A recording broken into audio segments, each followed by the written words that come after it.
Hello বন্ধুগণ, কেমন আছেন? সকলে ভালো আছেন নি? মুই আপনাগুলো আজ একখান নতুন রেসিপি লিয়ে চইলা আইছি। মোর আব্বা যে সকাল সকাল বাজার থেকে মুরগির হাত পাও ডানা গোস্ত সব কিছু লইয়া আইছে গা। আজ ওইগুলো কষাইয়া কষাইয়া খামুনে আপনাকে দেখামুনে। দেখেন কত সুন্দর সুন্দর মোটা মোটা পাও লইয়া আইছে। আর হেতির মাথার হেয়ার কাট দেখা তো মুই একখানে টাস্কি খাইয়ে গেছি গা। কেমনে হেয়ার কাট দিছে ভাই? আপনি মরে যাইও হেতির ভাব যায় না। হেতিরে দেহা মনে হইতেছে কি হেতে অ্যাটিটিউড লইয়া হইয়া আছে।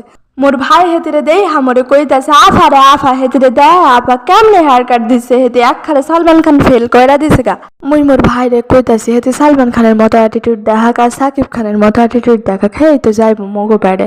এখন পানি গরম কইরা সেই পানিতে হেতিরে ভালো কইরা সুবাইয়া সুবাইয়া ক্লিন কইরা লইতাছে। এখন এই পানিতে হেতিরে সুবাইয়া সুবাইয়া ক্লিন কইরা লইয়া এখন হাত পাও গুলা চামড়া সারমু। দেখেন কেমনে মোরা চামড়া গুলা সারাইতেছে। আমরা মগো এই কাজে একখানে এক্সপার্ট কইতে পারেন।